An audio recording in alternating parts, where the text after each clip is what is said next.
Hey everybody, they're Dad, and today I have a walk around of my new bike.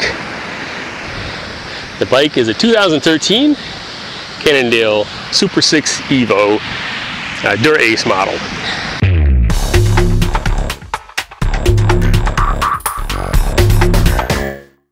This is the model that comes with the new for 2013 Dura Ace 11-speed group, the Dura Ace 9000. The Dura Ace, it was so much of an improvement that they decided they had to skip from 7900 and skip right over the 8000s, go into the 9000 numbers for it. This is also noteworthy on the bike is this crankset. It uses the Cannondale hologram Sizzle 2, if that's how I pronounce it.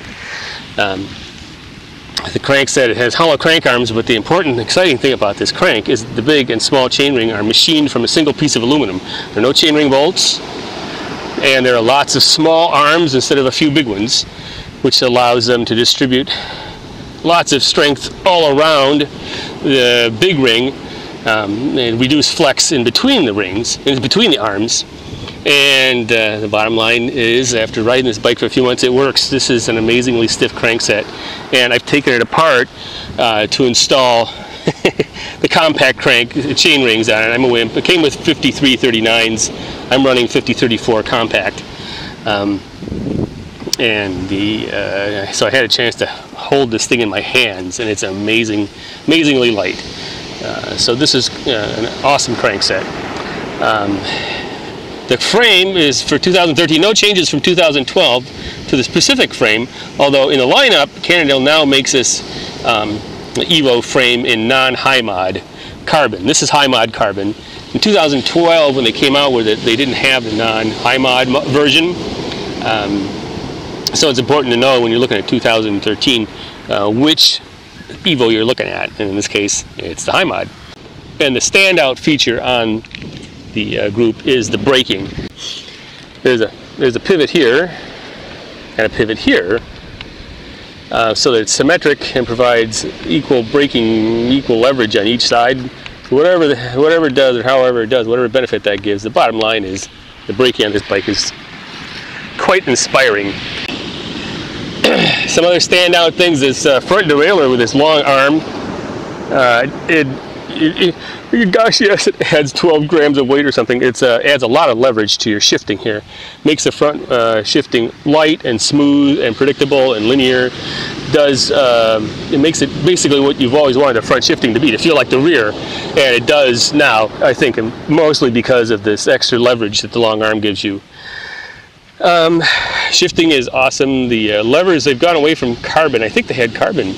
My 6700 Ultegra had carbon levers. They've gone back to aluminum levers. I like the feel of them better. The carbon levers felt like like a cheap piece of plastic in your hands. And the shaping, they made a big deal of the shaping. This has got dual composite, dual density rubber for the levers. The levers are a little smaller and easier to hold and manipulate. I like the ergonomics there. So overall, the bike and the frame, getting to the core of the bike, is everything they say it is, which is quite a bit.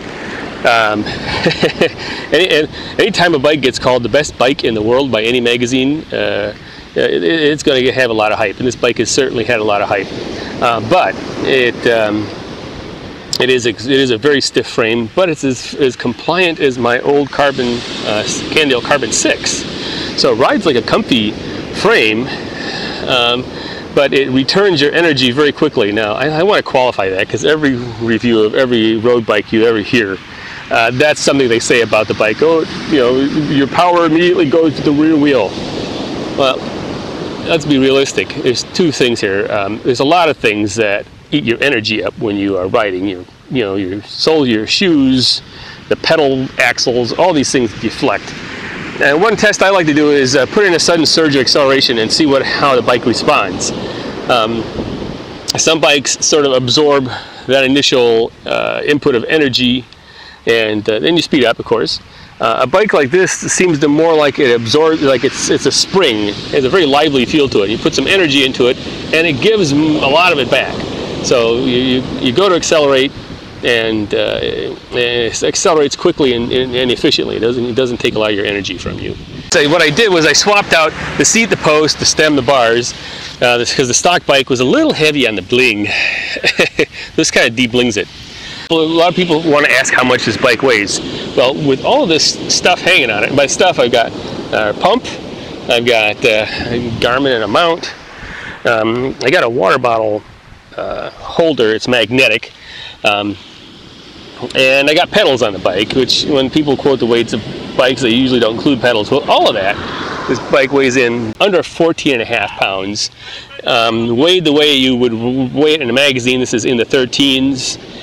And I certainly don't have the lightest of everything on here. This wouldn't be a hard bike to get in the sub 13 category without changing out a whole lot on it. So super light. So the last thing to ask about on a bike like this is it worth it? Because the list price on this bike is $8 grand. You know, I'm also a motorcyclist. I do the moto vlog. You know, is any bike, can a bicycle be worth $8 grand? The first 3 motorcycles I've owned have not cost that much. Now they were used, and I'm talking about, you know, used versus new. How can any bike be worth $8 grand? So I guess I leave that observation and issue up to you. However, all that being said, I would say if any bike can be worth $8 grand, it would be this one. It's the Cannondale 2013 SuperSix EVO Dura Ace.